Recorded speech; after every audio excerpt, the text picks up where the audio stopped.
Ngenibelele ngibenamukele kulo channel ehamba phambili inkeze lami igama engumveze uNtuthuko yakhumalo bathi la sibona amagumede mawuthi usemusha la ekhaya ngizocela enze sure ukuthi uyasubscribe ungakhohlwa ucomment nokulike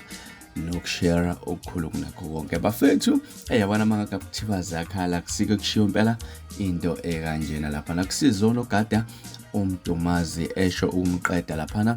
unjoko so khumbula ukuthi uMdumazi insizwa lephansi emtuba kahle laphana unjoko insizwa lephansi enkandla lezi insizwa izolo bezine interview kumbuso wamaciko production ihambisana noGezani ke lapha bezibizwe khona nje ukubazwa ukuxoxa ngomsebenzi wayo sihamba la intokazi laphana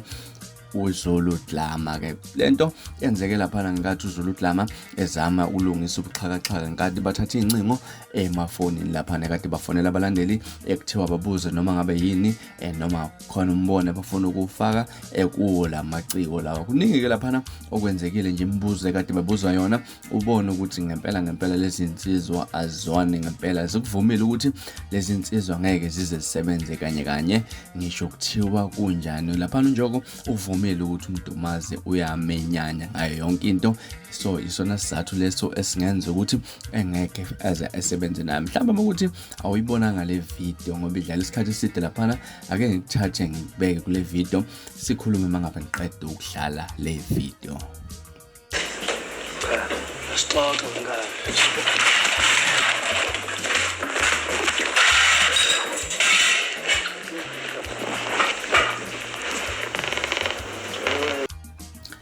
yabona mangakuthiwa zakhala nganza kwethu ngiyethemba uzibonele laphana insizwa esho ukumudla imqeda laphana uMdumazi uyabona uMdumazi ukuthi iyona insizwa impela ekathemelezi iyona insizwa impela esheshayo ukudinwa mangabe khona into eyenzekayo laphana usibonele insizwa uMdumazi esho ukumbeka isandla laphana unjoko sazi ke mfethu njengoba sokunjena ukuthi lento iyophela nabalandeli abaningi impela bayithandanga lento basho ukuthi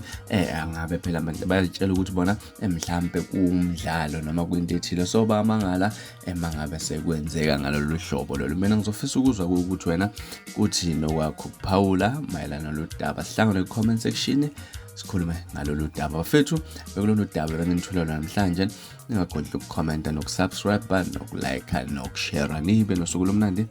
nginithanda